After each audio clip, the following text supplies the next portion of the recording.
Dirty Moderates. My guest today has written widely, expansively, and very movingly on the issue of religion and faith in politics. Peter Wehner. You may know him from The Atlantic, from the New York Times, and his book, The Death of Politics. He is a former speechwriter for the administrations of 3 Republican presidents. But in the Trump era, he's been an important moral compass, a voice questioning what's this unholy alliance about between Trump and evangelicals. Today, I'm going to talk to Peter about religion and politics, the decline in church attendance, the decline in religious affiliation overall, and of course, what does it mean to have faith? Has the alliance between evangelical voters and Trump, quote, come at very high cost to the Christian witness? As Peter writes in his latest Atlantic article, we're going to explore this question and more today with Peter Wehner. Here's the show.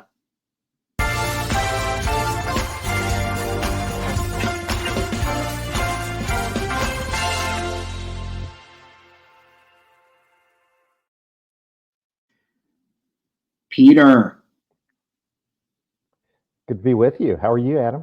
Good to be with you. Thank you so much. I wanted to jump in, perfect timing as we record this, to the article that appeared today in The Atlantic called Praising Trump with Faint Damnation. Let me read a segment of it to you and we'll talk, okay? It says, most evangelicals would say that converting people to the Christian faith is among the highest callings of their lives. For them, winning souls, quote unquote, bringing the message of salvation to those who do not believe is essential.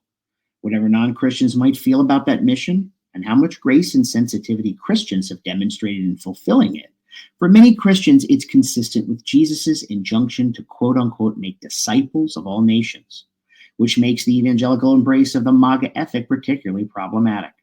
It was clear at the outset, you continue, of the Trump era, that the decision of many fundamentalists and evangelicals to embrace him, despite his brutishness and degeneracy, come at very high cost to the Christian witness. The hypocrisy and self-righteousness has been staggering and almost unimaginable. It's hard to think of a more effective way that the enemies of Christianity could have discredited the faith than what we've seen unfold since 2016. As always, Peter, you moved me to my core. I'm a secular Jew, but I really love the way you put it. And that paragraph, as powerful as it is, kind of makes me sad. Yeah.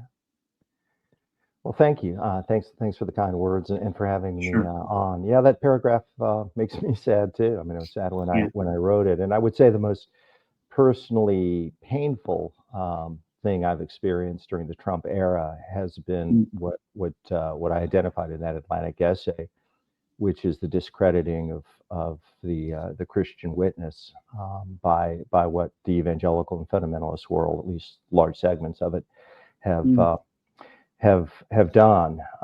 It's an interesting story. I mean, sociologically and psychologically, I'd say it's interesting in terms of the damage to the country.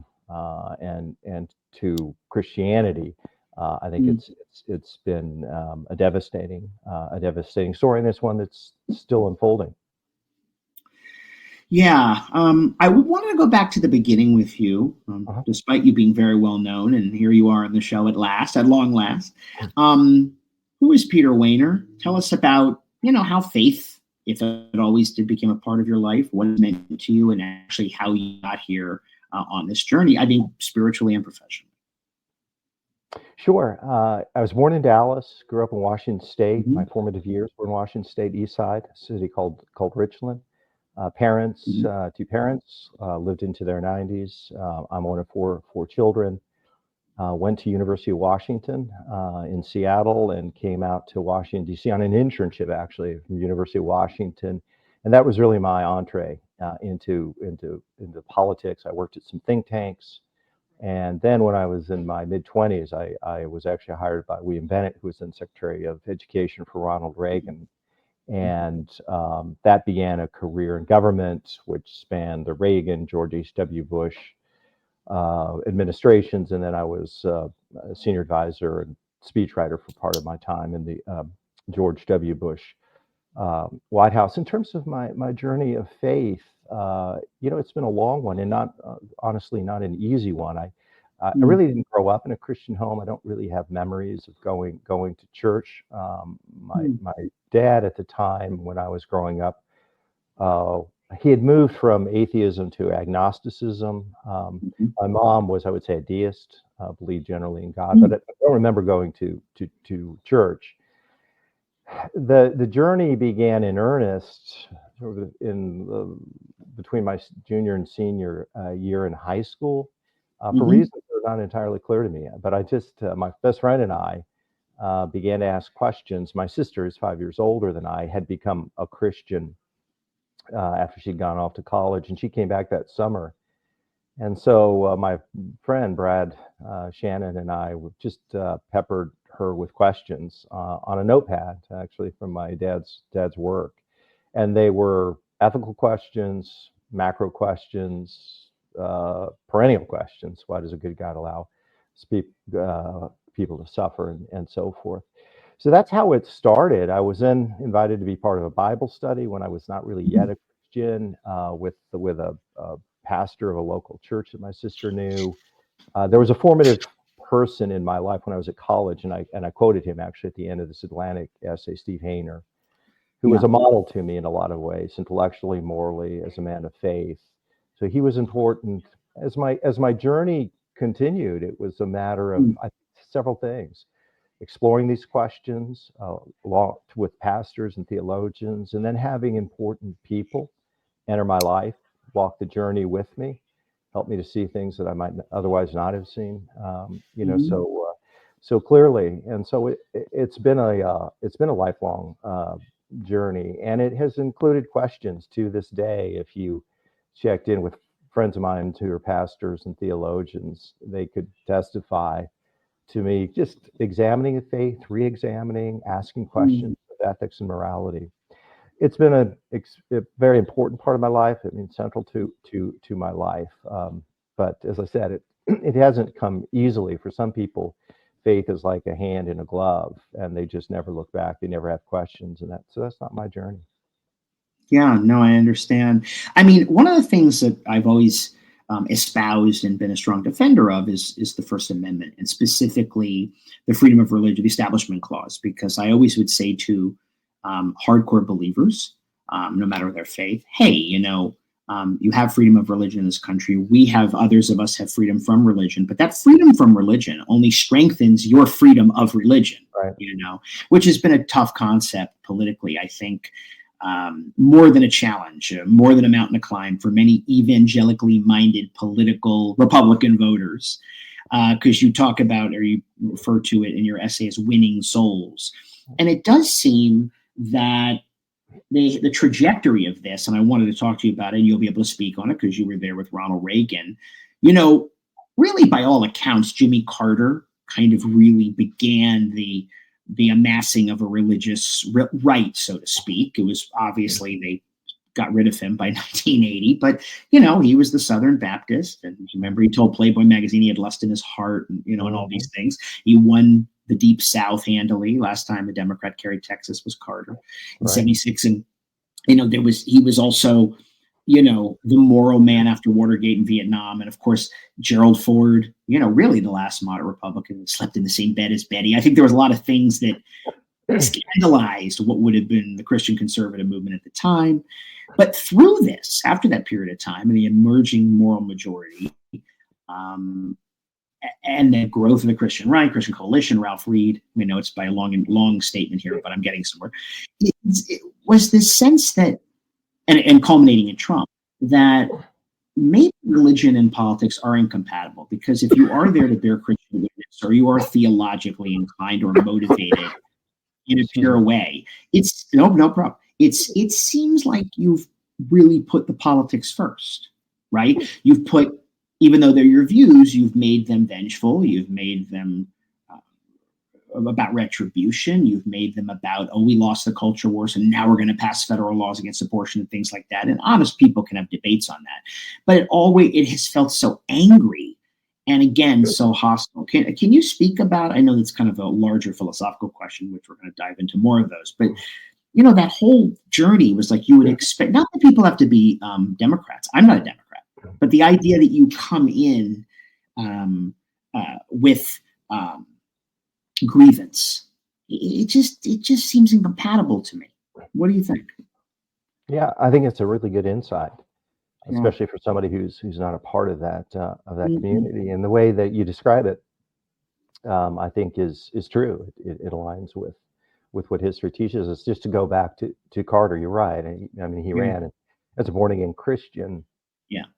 and that born again movement really took off in the mid to late 70s. Chuck Colson had a book called Born Again. Colson had been a hatchet man for Richard Nixon, had a conversion, started prison fellowship. If you go back and look at the voting data from 1976, when Carter barely beat Gerald Ford, the Yeah.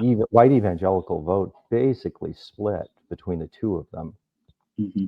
So that period between 76 and 80, when Reagan ran against Carter, began an enormous shift in the evangelical world. Prior to that, prior to Carter, the evangelical world had been largely distant from politics for theological reasons and for historical reasons. There had been the Scopes monkey trial in the 1920s that had burned them. And then there was something called the fundamentalist modernist split that was between evangelicals and fundamentalists, where evangelicals and fundamentalists are anti-intellectual, and there were a whole number of concerns that the evangelical movement had. So once you get to the late 70s, you have the moral majority started by Jerry Falwell and the 700 Club and Pat Robertson and some of the others that you mentioned. They get involved in politics in a very conservative way. A lot of people think that evangelicals were catalyzed by abortion, the 1973 Roe v. Wade decision. That's actually not quite true. Catholics were the ones that were mobilized. A lot of Protestants were not particularly pro-life at that time. That came a little bit later. What really catalyzed their involvement was a series of issues, rules and regulations related to Christian schools, Mm-hmm. and the Bob Jones, which had didn't allow interracial dating, and the issue of the courts weighing in on that, and sexual morality more generally. So Yeah. they get involved in politics. They align with Reagan, Yeah. and that begins the shift. By '84, overwhelming numbers of white evangelicals are with Reagan when he destroys Mondale.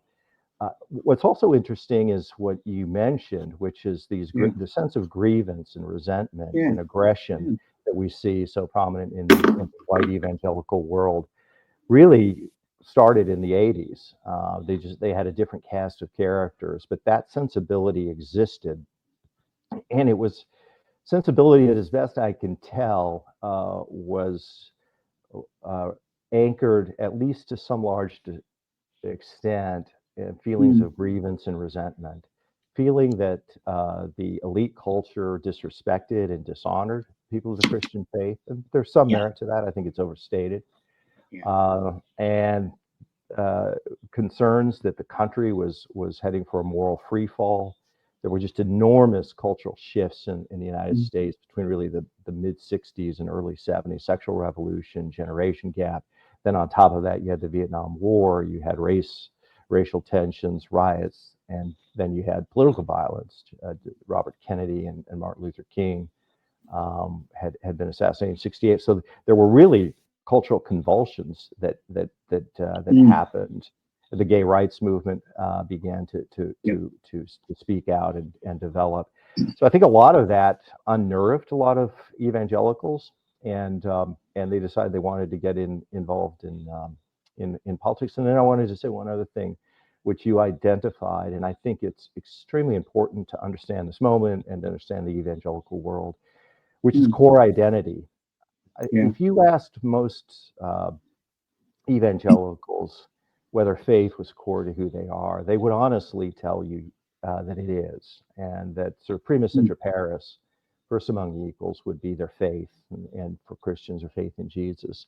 I think in reality, that is not the case. I think what has happened is that all of us are formed, by 100 different factors: where we're born, our race, the era in which we're born, the region of the country that we're born, our families of origin, the communities we're a part of, the churches we're a part of, all of these things and many more, our own predispositions shape us, and that we develop tropisms on certain issues and certain views. And I think what happens with a lot of Christians is that they are shaped. Their core identity is actually political, sociological, to some extent psychological, and then they come back and they proof text their preordained views with the Bible. And the Bible, 66 books written over thousands of years by a lot of different authors. You can justify about anything you want if you look hard enough in the Bible. So I think what happens is that the core identity for people is not what they think it is. It's really not faith. Faith is secondary. It's an add-on. Yeah. And I think if people don't see that, it leads to in this case a lot of wreckage. Yeah, I'm assuming you're a friend or certainly a good colleague of David French, who you referenced in this piece. I had him on the show a few months ago, and he told me something that I actually was shocked by. Maybe I shouldn't have been, to your point, is that in many ways the identity comes before the biblical fidelity, meaning that there were many people don't even read the Bible. Church was in the South a community effort. It was let's be together. And your politics in that time, certainly in the last 40 years, if you were in that region largely and were white, were shaped by Republican politics and faith-based measures. And so that kind of formed one base of Trump's coalition, but then there's another base of them that are true believers. I say all this to say that, one of the things people say, and there's so much there's so much we can inveigh against when it comes to Donald Trump, but that somehow the culmination of the overturning of Roe was really what evangelicals ultimately got out of him and wanted, and he delivered that. But at the same time, they weren't really basing that, or at least a good portion of them, in justifying it theologically. They were using it as a political tool fundamental to their identity. That to me was really, really newsworthy. I thought, I didn't know that. I would have thought, well, because I know many evangelicals. I went to a Presbyterian school who was not evangelical, but many of them are very faithful and they do read their Bible. Of course, that's anecdotal, but I didn't know that they weren't even putting that as the primary motivator. It's so fascinating. It feels sacrilegious to use your religious belief that way. But again, to each their own. Yeah. Yeah, I think that's right. I mean, David is a friend, and I think his insights are always worth listening to. I think there is a distinction. Some people are the term cultural Christians, right? Which is they don't really read the Bible. They grew up in regions of the country, often the South, in which it was just assumed that certain cultural stances and postures and so forth were Christians, and that you were a Christian, you were almost born into it, and that exists without question within the MAGA movement and the Trump coalition. But another group, and I think in some ways a more problematic group, are people who really are faithful Christians or view themselves as faithful Christians, who do read the Bible and attend church and attend Bible studies and all sorts of things, and have given their allegiance to Donald Trump. But it's maybe worth mentioning one thing, which is, I had said starting in 2016 that I understood the argument that conservative evangelicals made when they voted for Trump rather than Hillary Clinton. I thought they were wrong, but I understood the argument, which is to say, look, on a set of issues that I care deeply about, that Trump is better on them than Hillary Clinton. And so for the good of the country, for the good of the movement, for the good of the cause, I'm going to vote for Trump rather than Hillary Clinton. Again, that's, I think, a rational position to hold, excuse me, and maybe even a defensible one. Here's what I think is not defensible. That is that once a lot of people had decided that they would vote for Donald Trump, it became a zero-sum game. That is, They always defended him. They never called him out. They always found excuses to avoid it. They were not able to do two things at once, which is what a person, I think, with moral integrity would do, which is to say, look, I agree with Donald Trump in terms of his judicial appointments or his views on the southern border or whatever. But at the same time, I have to acknowledge that his moral depravity, his lawlessness, his crudity, his dehumanization of others is really problematic too. And I need to give voice to that. That's what almost never happens. And the one other thing, which is, I think, a tell, as they say in poker, and we saw this in 2024 with preeminently Nikki Haley, which is the Republican Party, defenders of Trump who are religious almost always frame it as a binary choice between a progressive, liberal, pro-choice like Joe Biden and Trump, who holds opposite views. But in the Republican primary in 2024, that was not the choice. They had Nikki Haley, who is more conservative historically than Trump. She had been a successful governor in South Carolina. She was pro-life, and she was in the polls doing much better against Biden than Trump. And she wasn't a person whose life was marked by scandal and corruption. They had that choice. And what did they do? They went overwhelmingly. 3 out of 4 white evangelicals or more went for Trump rather than Nikki Haley. So that was, in a sense, a test. Here's the exit ramp to Trump. You can go to someone who polls better, probably would be a better, almost certainly would be a better election candidate. And yet they said no. Why would that be the case? Why did that happen similarly in 2016 in the Republican primary? The answer, I think, is that there's something about Trump's affect, his disposition, the way he conducts himself and politics that resonates with them, that vivifies them. They become, in a sense, actors in this moral drama. They posit this as children of light and children of darkness. But the way that Trump acts, what he says and what he does, is something. It's not a bug. It's a feature. The way I described it early on in this drama was, for them, Trump will bring a pistol to a cultural knife fight, and they love that. That, I think, is one of the real indictments of the evangelical world. Yeah. So as a ardent never Trumper, where I place myself, I'm very politically homeless, but I am never Trump. I was raised a Democrat. I'm hardly one to speak to about giving any, and nor would I, defense of Trump. But what I can do, and what I've always believed in politics, is you've got to know what you're running against and what you're running for. You can't just say I'm for this and live in bubbles. I think too many on the left live in their own bubble. The right lives in a different bubble. But certainly growing up in a more Democratic family, they just can't understand why anybody would ever vote Republican in their life. I mean, that's just, to me, ignorant and reductionist. Okay. But I think what you said is true. And it's occurred to me, it's really clarifying as you speak, the way that Trump is the retribution for, let's say, the angry factory worker or the xenophobe at the border or whatever. Many an evangelical, and by the way, you could blame this on Reagan and Bush and the others, felt what William Safire termed in the early 80s, jollied along. So I had Ron Reagan Jr. on the other. Ron Reagan is actually not Ron Reagan Jr. Ron Reagan, I thought he was a junior, where Reagan had turned to his advisors at one point. Bill Safire wrote this, and I just can't find the citation, but I know it happened, and said, we're going to jolly them along about the Christian right. And of course, George H.W. Bush, Episcopalian moderate, he wasn't really for that. Then you had Clinton, and George W. Bush, you can speak more to this, I think probably reflected that in a deeper way. But the larger point was, in comes the street fighter, the brawler. He doesn't believe in anything, but he needs their vote. And he doesn't like to lose. He's a malignant narcissist. He's an incinerator, right? And his cause fits for him. Their cause fits for him.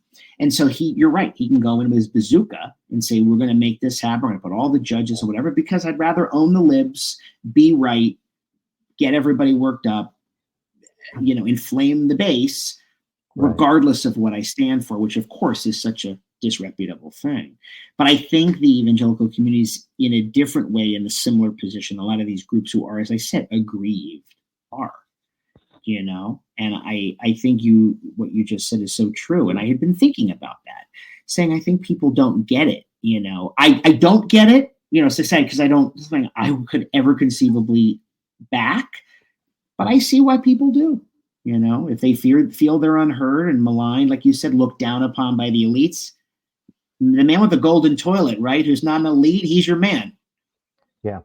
No, I think that's right. And I definitely agree with you too, that it's important to try and have some degree of empathy, Yeah. at least understanding of Yeah. why people believe what they believe. It's one of the reasons we're so divided and there's so much hatred and polarization, is it's almost impossible these days to try and enter into, the shoes of another person and think through how did you come to believe what you believe, which is, by the way, a much more effective question if you're talking to somebody who has views that are different than yours, which is rather than try and challenge them, at least immediately, in which case they'll go on the defensive and it's just going to turn into an angry debate.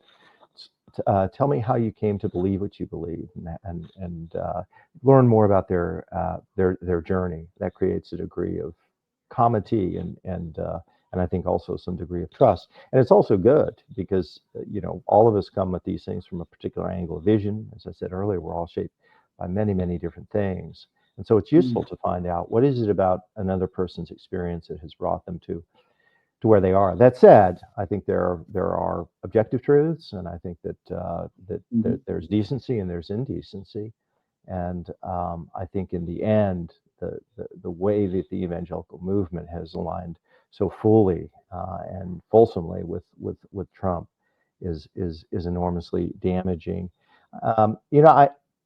I think part of the explanation is fear, right? So if you talk to or listen to MAGA world or the evangelical world, the Christian nationalist world, what you'll hear is a kind of existential fear, right? Which is if Joe Biden won or if he wins again, that the country is going to fall off a moral cliff, and that America will become a hellscape.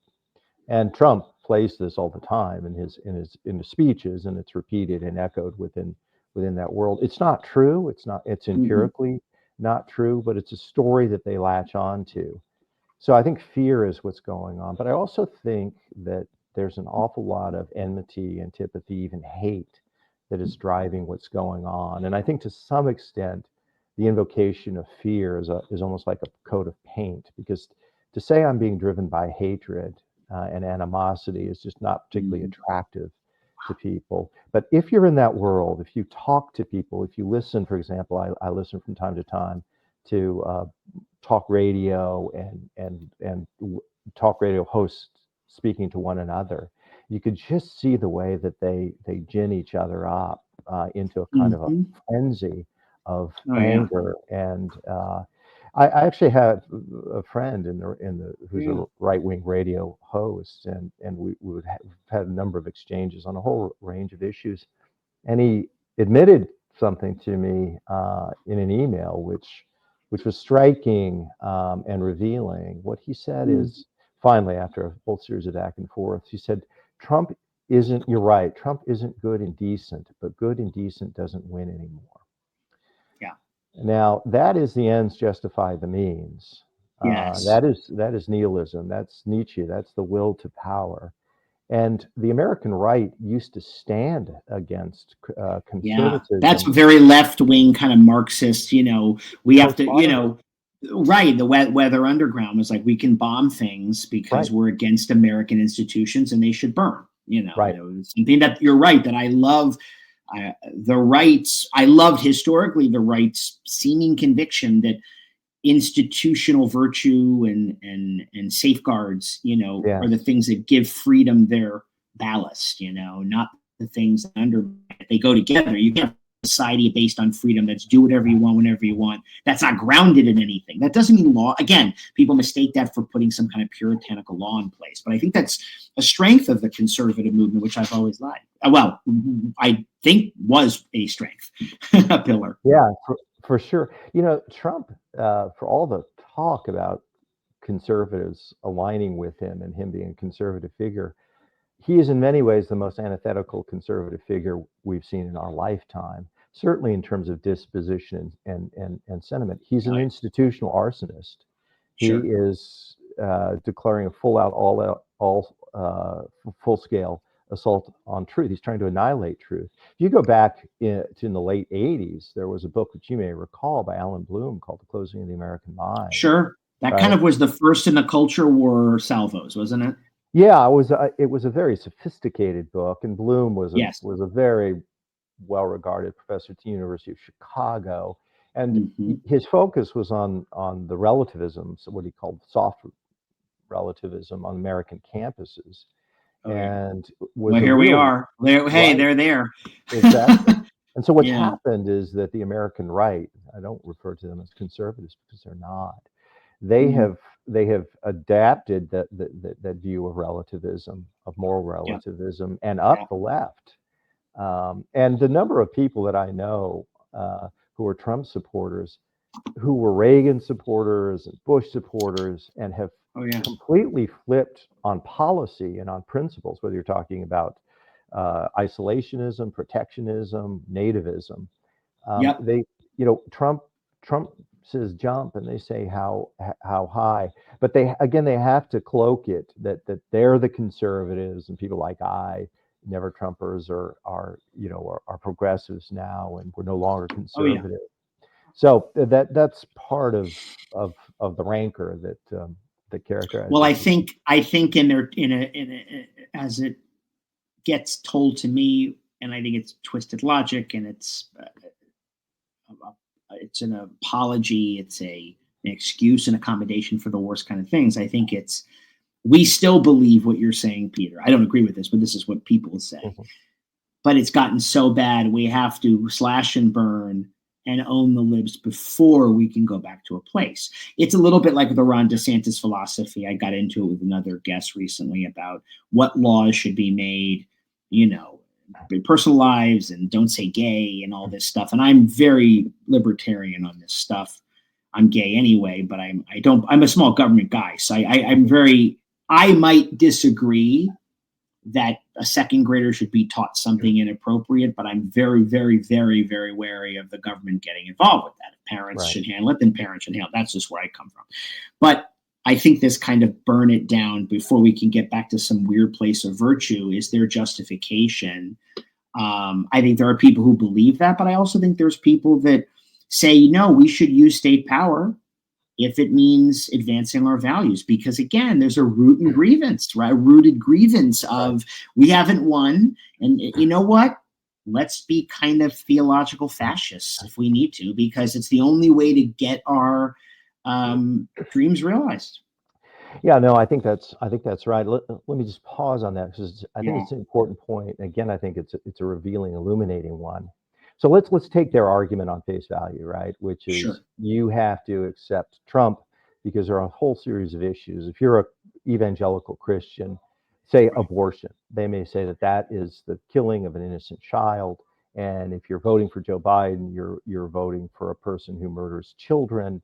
Right. And for goodness sakes, uh, you may not like Trump, but at least you're going to save tens of thousands, hundreds of thousands, millions of lives. You vote Republican to save innocent children from a modern day Auschwitz, right? That's a version of it. What's the actual empirical evidence tell you on abortion, or this issue that they say is so central and vital to them? If you go back to 1980 or 1990, and you can use different baseline years, the number and rate of abortions skyrockets from 80 to about 90 or 91 under two Reagan administrations and the beginning of the George H.W. Bush administration. Beginning in about 1991, the abortion numbers go Mm-hmm. down. They go Mm-hmm. down for practically 30 years uninterrupted. They go down more dramatically under Democratic presidencies than under Republican presidencies. Under Barack Obama's two terms, through his two terms, the number of abortions decreased by 28%. By the time Mm. Obama leaves office, the rate of abortions is lower than it was in 1973, when Roe v. Wade was decided. When Trump takes over, the abortion numbers go up by 8%. Mm-hmm. Now, even if you don't argue cause and effect, and it's a complicated question, Right. liberals would Yeah. say I mean, is that causality or is it correlation, or we don't know? I don't know. We don't know. Now, liberals would Right. say that birth control and contraception decreases the number of unwanted pregnancies, which decreases the number of abortions. But even if you want to set that aside and say, I'm not arguing cause and effect, Yeah. the reality is we have enough data. This is not 2 or 3 years we're talking about. We're talking about practically 50 years, a half century of data. Yeah. And it just does not correspond that if you elect a Democratic president, you're getting more abortions. In fact, it argues the opposite. So that's an important point. I had a discussion with someone on the right who was insisting to me, a Trump supporter, MAGA world, that crime was surging. And I had to go through step by step and show him that we have had a record drop in crime in 2023 in homicides, and a near record drop in violent crime. Crime's gone down every year under Biden. It shot up under Trump. Now, the reason it shot up under Trump was in large measure because of the pandemic. Yeah. But they have to hold on to this narrative of disaster, of catastrophism. And the reason I think that they have to hold on to that narrative, particularly for Christians and evangelicals, is it's so almost transparently obvious that they are siding with a man of moral depravity that is contrary to almost everything they had argued pre-Trump. And so in order to justify that, to mitigate the cognitive dissonance of what it means for a person of faith to embrace someone with the borderless corruptions of Donald Trump, you have to, in your own mind, justify it by saying the threat is so grave, so immediate, so urgent that we will back Donald Trump. This is the children of light against the children of darkness. This is a satanic attempt, and America will be a hellscape. It will be a dystopia if Biden wins. Biden has won. We've tested that proposition. Now, you can have arguments, as I have. I think he's made some mistakes, like with Afghanistan and a series of other things. The southern border has been a real problem. But overall, net, the country's in better shape under Biden than under Trump, and it's certainly nowhere near a dystopia. But if you go through systematically with a lot of Trump supporters and MAGA supporters and point out that empirical evidence, do you know what their reaction is? It's not, that's an interesting point I need to reconsider. It's anger, because their core narrative is being challenged and they will not let it go. I think that that doesn't surprise me. I mean, I've experienced it. I mean, I think we're in an age of not just low information, but no information, both because people are less curious, and social media, of course, silos us, as do our algorithms and cable news and all that, to the point that I had Michael Steele on the show and we were talking about it and we had a great conversation. And he said, I go to Trump supporters and I say, Trump said this, right, about losers and suckers. I mean, he didn't use an example, but there's so many examples of depravity and decrepitude here to point to. Oh, I didn't, and they didn't, not all of them are. Oh, I didn't know that. You do know that, he called and asked Brad Raffensperger to find 11,600 plus votes, take the election in Georgia. No, he did that. So you are up against people who get angry and don't want to deal with empirical data, but you also are up against people who are fed the compounding of information, as I call it, because it's not like you watch one video, and you and I are deep in this business. This is what we do. But that's what they do. Their algorithm is only going to spit. I see it on mine. You know what I mean? Whatever it is, being in the middle, it's great for me because I'm obviously an independent thinker, but I'll get stuff from the right, I'll get to the left. I know how to sift through it. I know what's BS, what's not. But I think if all day you just see Newsmax, I've had Trump supporters say to me, you need to watch more Newsmax. It really isn't biased. Right. Okay. Well, they're not necessarily delusional or lying. They have nothing to compare it to. It's all they watch. Yeah. Right. So they think it's really like a fair arbiter. By the way, I have a lot of problems with all the networks. So I worked on Fox for a year. That's its own thing. But I mean, I'm not defending even MSNBC or CNN or attacking them. But I mean, to say that Newsmax is a fair arbiter, that just means that's all you know, and that's sad too, and not a condescending way. That just, I can't believe you're not pushing any boundaries. You can't turn on CBS at 6:30, watch Norah O'Donnell once. It's like that. Yeah, no, I think that's right. I mean, there's no question that the media bubbles that we're all a product of to some degree or another is an enormous contributing factor, and social media. I think what's happened in part, because conspiracy theories, as you know, have been with us really since the beginning of time. Sure. What is different now in this era, I'd say, is several things. One is there's the ability to create a community, an online community that never existed before. So those fringe movements were stayed at the fringe because they didn't have the capacity to reinforce each other's views and communicate. And that sense of community is huge in an era in which there's enormous sense of isolation, alienation, loneliness that exists, particularly among young people.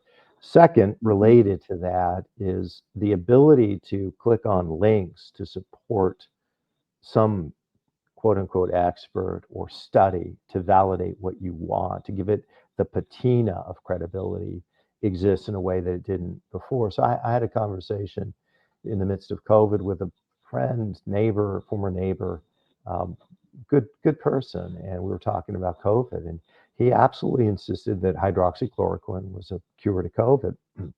Right. And when I asked him about it, tried to explore his thinking, this was obviously a very deeply held point of view. And when I said, look, why would the leading virologists in the world, people like Tony Fauci and Francis Collins and others, who have given their lives to saving people, why would they almost to a person say that hydroxychloroquine was not a cure?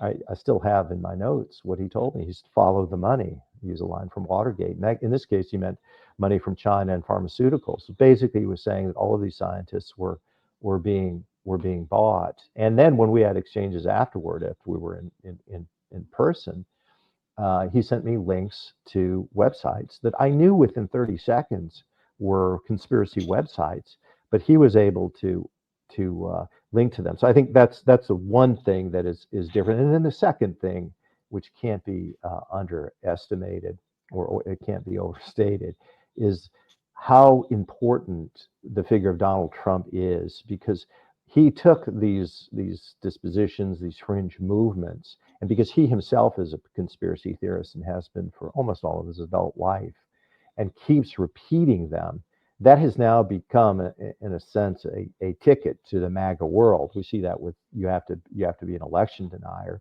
to be a Republican in good standing. So that combination of the social media world, and then you have somebody like Trump, who has enormous influence. His influence on the Republican Party, I would say, exceeds even that of Ronald Reagan, and that's saying something. If you're somebody who knows the history of the Republican Party. Yeah, I mean, I think that red lines in politics are very interesting, and what I mean by that is though I'm unaffiliated with a party, people have asked me, oh, you won't vote for Trump, but was there anything that Biden could do to make you not vote for him? I said, sure. If Biden came out and said he was completely abandoning Israel, full throttle, taking up Ilhan Omar's position of what I call the anti-Semitic left, okay, far left. Yeah, I would have to write somebody in, or absolutely. If Biden came out and said that I'm signing I'm reversing my decision on gay marriage, and I'm going to try to get the legislature to pass a law that banned it at the federal level or so. Yeah, I mean, so I'm saying this to say I don't like absolutes, because I think they can put you in a philosophical or ideological cul-de-sac. However, the same can be true on the other side, which doesn't get applied. It's like, how is January 6th and as I told this conservative shock jock recently, didn't know what to say, Trump still hasn't conceded the 2020 election. I don't put everything else aside. This is right. Ronald Reagan in his inaugural address in 1981 said the peaceful transfer of power, I'm paraphrasing, is a miracle. How is that not a deal breaker for you? You know what I mean? Because they would say, well, if Trump came out and did that, I said, okay, so you have a problem with certain red lines. I'm saying, I'm giving you my red lines. And people go, okay, that's fair. Certainly Israel being chief among them. How is that? Again, not everybody, I don't take what I call the Trump bait. I don't wake up every morning and say, Trump said this. I know he says horrible, you can't, it's like an anthology of stuff, right. but the actions, right? That's not a red line, but Joe Biden, but the price of eggs is a red line, which again, I think I'm bringing this back to faith. We've lost, I do think moral relativism is a problem. And I do think, Peter, there's a longer conversation that we've lost the ability, and this applies to people on campus who are literally protesting for Hamas. They have a right to say what they want, but that's what they're doing. We've lost the sense of people who think Donald Trump is, the most moral man ever to walk the face of the earth. I think we've lost the ability to distinguish between good and evil. And I as somebody who is not religious but loves the study of religion and is just really worried about our selfish religion, which is just believe whatever you want at any time. Right. I think those things go together. I'm not making an ideological equivalent. I'm just saying I think that the fact that there are people who can't see election denialism is wrong, and people who can't just criticize an Israeli government, but they have to really call for its annihilation. Yeah, because they think that's the best form of resistance. I think this represents a collapse in belief systems, which I think is very dangerous. Yeah, you made a lot of interesting points. I know I'm throwing a lot in here, but no. I think they're fascinating. I'll respond to in a couple of ways. Okay. The first is I agree with you, and my friend John Roush and I wrote a piece in 2022. He's great. Times. He's a great. He's a wonderful person and a close friend. And he and I have actually discussed. He's an atheist, and obviously I'm not. So we've had some really interesting conversations, podcasts. On that. In any event, John and I wrote a piece where we talked about the pincer movement of the illiberal left and the illiberal right, and the damage it was doing to America. We were quite critical of the progressive movement and the left, for precisely because it is illiberal and on other grounds. But in the end, we made, I thought, a pretty systematic argument of why we thought the threat to the right was greater than and I agree the left. In terms of what you described in that conversation you had with this shock jock, I guess, that you described about election denial, here's my hunch, and certainly this is true in the exchanges that I've had with Trump supporters, and I know a lot of them. They would not, for the most part, they would not concede that Trump is lying about the election. They will not concede that the election was lost, right? So they don't want to be in a position of saying, he was found guilty of sexual assault, what the judge called rape. And he did lead an insurrection against the Capitol, and he did try a coup attempt, and he did invite hostile foreign powers to interfere in the election. And he is found guilty on fraud, and he has been indicted four times and 91 counts. They wouldn't concede all of those things because obviously that's a nearly impossible position to defend. So what do they do? What does the mind do? It engages in denialism. So I could send to you, Adam, an exchange that I had with a Trump supporter, a fairly prominent one, which I converted it to a Word document. It comes out to about 30 pages. And I decided I would systematically go through virtually every one of the claims that the election was stolen by the MAGA world. And every time that I did it, it was so fascinating to see how this individual would move from one justification to another, ignore something, go to a new argument, because he had such a deep investment in not conceding that Trump is lying about the elections. I think that's extremely important. There aren't that many people. I do know some people who have said to me, basically, I'll concede every critique that you made of Donald Trump, but because I am a one-issue voter on abortion, I'm going to vote for Trump. Right. But for the most part, they don't.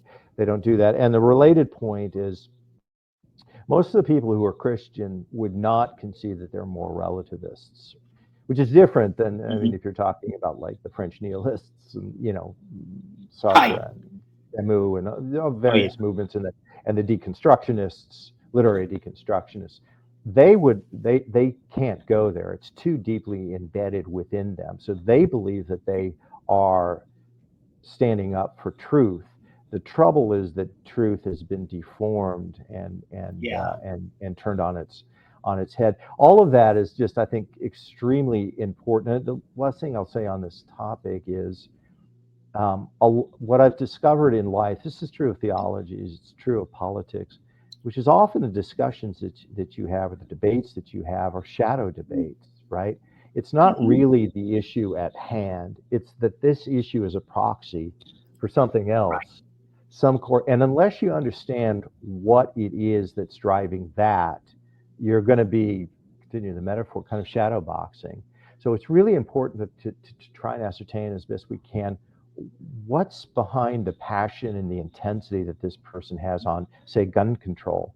Often that is viewed as those, damn elitists on the East Coast look down on the people who live in the South and who grew up with shotguns and have fond memories of going hunting with their parents or their father.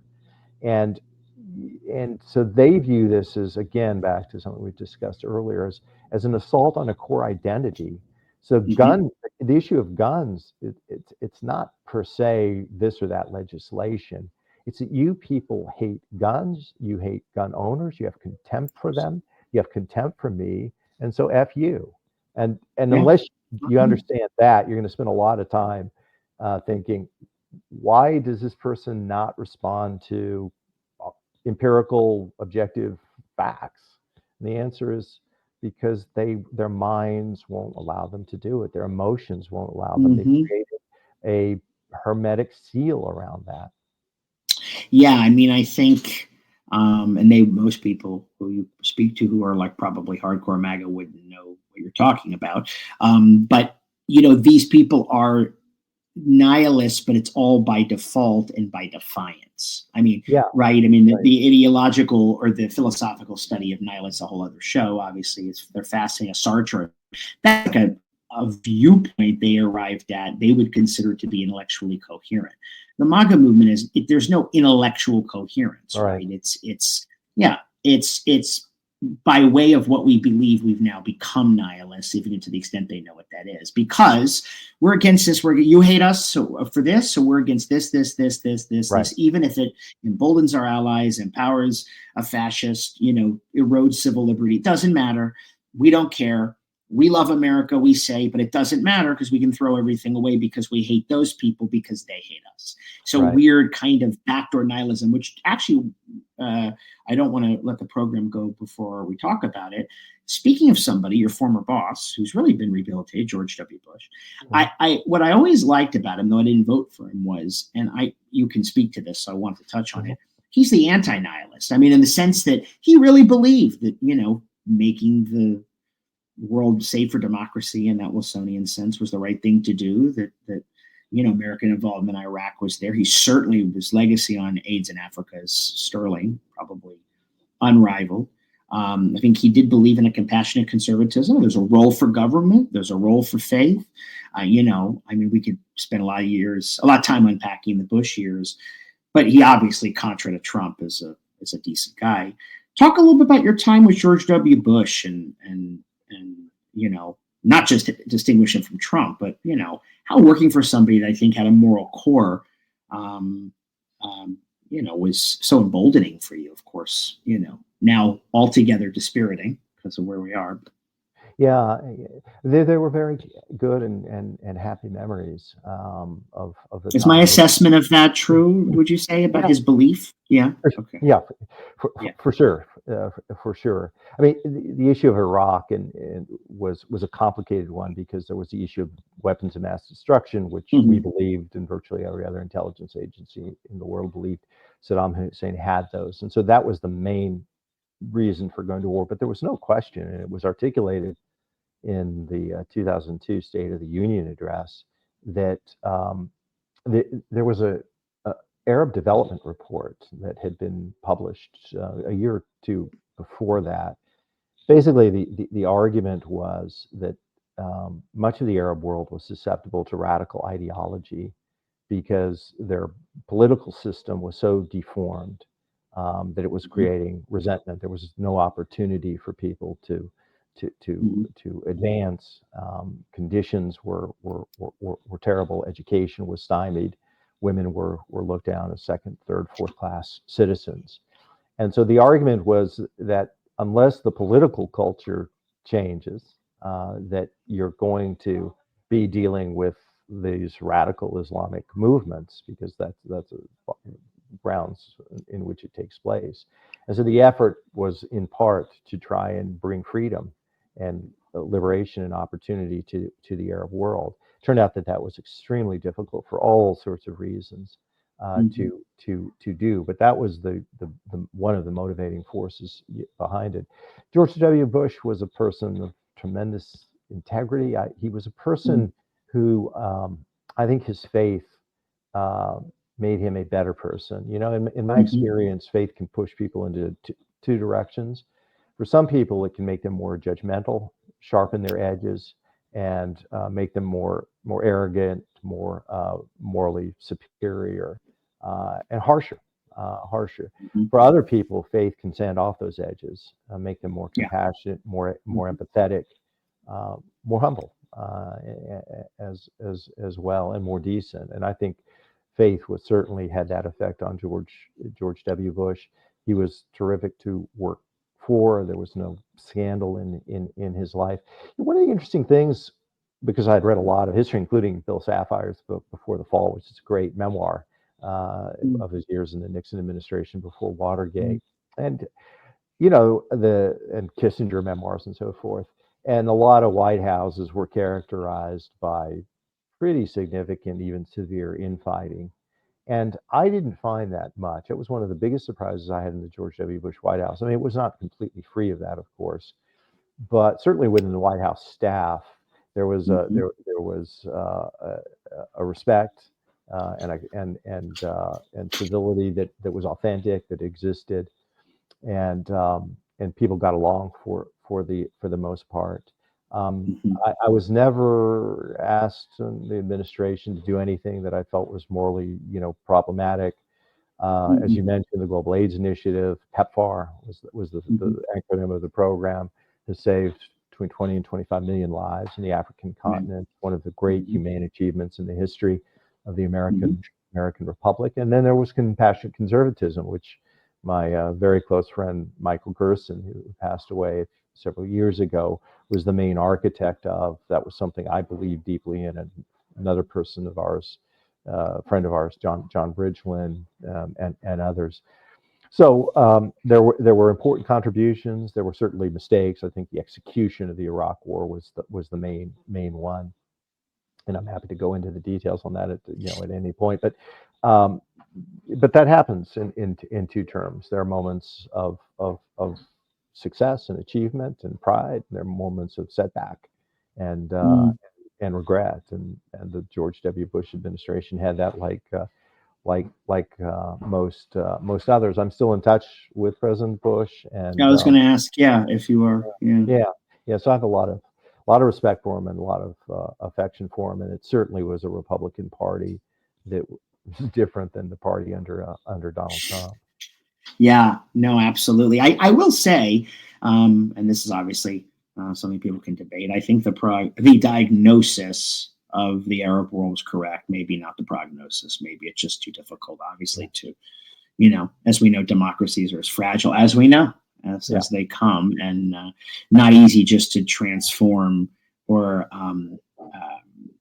engender, after so much disarray and tumult in a particular region. So, but I do think, yes, the attachment to radical Islam and those things, you're seeing it play out. I think you see it, obviously now it's a huge Shiite problem, but it is a problem. And it threatens, I do think it threatens not just Israel, but the West. And it always has. And now that doesn't, I don't know that I think we need to be on our own jihad against it in a war. But I think we have to do what we do, like defeat ISIS and extinguish Hamas. And these things have to happen. You can't extinguish terrorism, but you can extinguish bad actors who do terrorism. Yeah, there's no reason not to. I'm not of this belief. Well, you can't kill an idea, but okay. Well, that's true, but you can kill people who propound a bad idea. And I don't mean to sound inhumane when I say that. I just mean some people are the font of bad ideas, and they're murdering people in cold blood, and that has to be dealt with. You can't just say, well, we can't cure it all. I mean, there's no utopian answer. But, so yeah, I the other thing with that. When you're in an administration, you see, I think, more clearly than you might otherwise. Well, two things. One is, I tell people that my IQ was 80 points higher before I entered administration. It was 80 points higher after I left, because it's a lot easier after events have unfolded to be an opinion writer, which I do now, and to be able to say, oh my gosh, how could they have done this? How could they not have seen this? So you have the benefit of hindsight. When you're actually in real time making significant decisions on incomplete information, not always on a timeline that you have, where you have very intelligent people arguing different points of view. Sometimes you get it right, sometimes you get it wrong. And the other thing is, something like Iraq is a good example. I mean, it's just been reduced, as most things in history are, to one or two or three sentences, right? It just and Iraq is a complicated story, even if you know the full story of it. And I'll spend 1 minute just to illustrate the point. I mean, there was the active phase when Saddam Hussein was overthrown, which went extremely well. Then there was 2 and 3 years of the occupation where it did not. It was a light foot strategy that Rumsfeld in particular was pushing. That was the wrong strategy. We stayed with it for too long. We should have switched earlier, because it was too clear that the security was failing, and therefore the politics that we were trying to promote, the small L liberal politics, couldn't really take place. But then you had David Petraeus and Ryan Crocker come in. The surge took effect in 2007, and Iraq turned around in a dramatic fashion.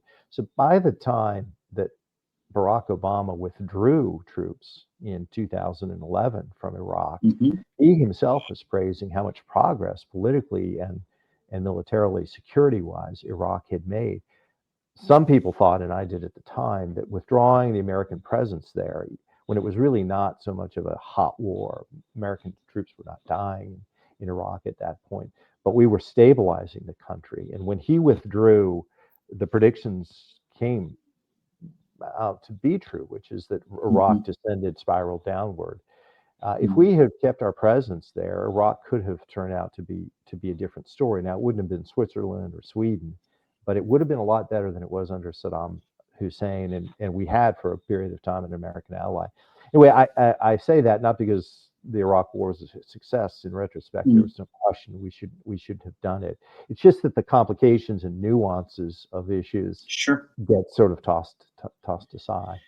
Yeah, I mean, look, I created this podcast as an antidote to binary thinking. You're on the red team and the blue team. It's all about nuance.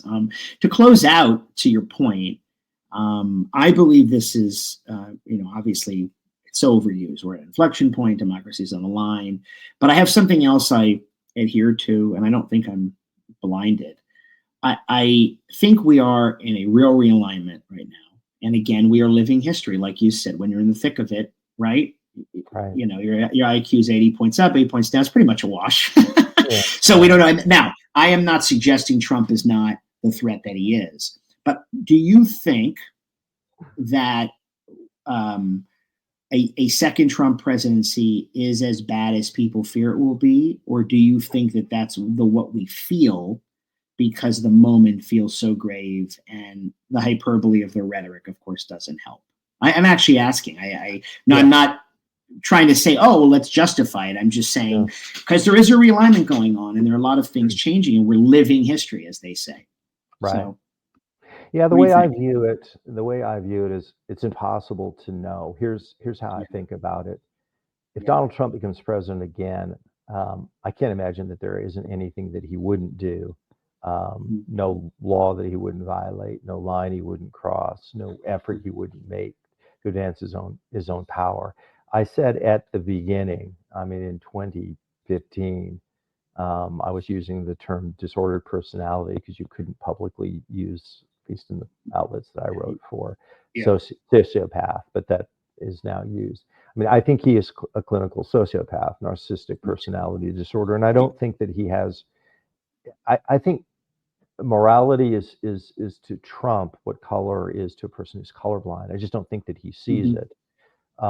So that is proposition number one. Trump will try anything. Proposition number two is that he's going to try and house his administration with people who are more radical and less responsible than Trump 1.0. So you're not going to have people like H.R. McMaster and John Kelly and General Mattis and others. Right. So you're going to have people who are themselves committed to retribution and vengeance.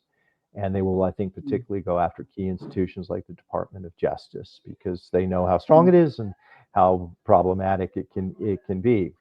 So that's proposition number two. Proposition number three is that there will be some pushback, as there was in the first Trump administration, by the institutions themselves. And so for me, the question isn't will Trump do whatever he has to maintain power, and would he think twice about doing enormous permanent damage to America? He wouldn't think twice about it. He's quite willing to do it. What I'm uncertain about is whether our institutions are strong enough to prevail. They did in the first term, but it was closer than it should have been. And if a few key people hadn't done the right thing, whether it's Mike Pence or Brad Raffensperger, or even somebody like Bill Barr, for whom I have a lot of contempt, and who's himself a liar in terms of the Mueller report. But at a key moment, absolutely, in the context of January 6th, he did the right thing. So did several others. Rosen was the acting attorney general. Those people are likely not to be there in the second time around. Will the institutions hold up? I'm not sure. I don't think we should find out. No. And if you really pressed me and said, look, if Trump wins, what will happen to America? I mean, I don't think we're going to become a fascistic state or totalitarian state in the traditional sense. I do think that some damage is going to be inflicted on America that may be irreparable, or at least irreparable for decades and decades. And it will be a different country, a less lawful country, a less secure country, a less peaceful country. And I think that historians will look back at this period of time and wonder how a nation with a mixed but honorable history and some extraordinary contributions to human flourishing and human decency, how on earth did they embrace a man of borderless corruption and depravity, who did so much harm. So the drama is still playing out. I hope Biden wins, but at the point that we're taping this, he's behind. And if the election were held in the spring or summer of 2024, Joe Biden would lose. Now that may change, but it's closer than it, in my estimation, than it should be. Yeah, Peter Wehner, thank you so much for joining us. I think you've helped redefine we the people with not just a civic sense, but a deeply spiritual one. How can we embrace our better angels, right, and continue this experiment, fragile and complicated, messy, without throwing it all away in the service of somebody who would like us to throw it away in the service of himself. And I think that remains an urgent but sad question. Peter Wehner, folks, thank you for joining. Peter, before we go, are you on the socials anywhere that people can find you? Twitter or anywhere? Yeah, I mean, people can just Google my name, and that'll bring them to links to the Atlantic and the New York Times and social media. I work for a place called the Trinity Forum. But thanks for having me, Adam. It was really a fascinating and good and rich conversation. And thanks for for your voice and for your fair-mindedness. It's something that you don't see in a lot of spaces these days. Well, it really means a lot, Peter, because that's what we do here, and try to engage in discourse. And that's what we've lost. Democracy also depends upon our disagreement, as we always say here. So not that you and I have many here, but certainly the dialoguing in and of itself is an act of democratic faith. Yeah, that's so sad. So, yeah. Anyway, thank you again, Peter. And to all the listeners, thank you always. Stay dirty, stay moderate, stay safe.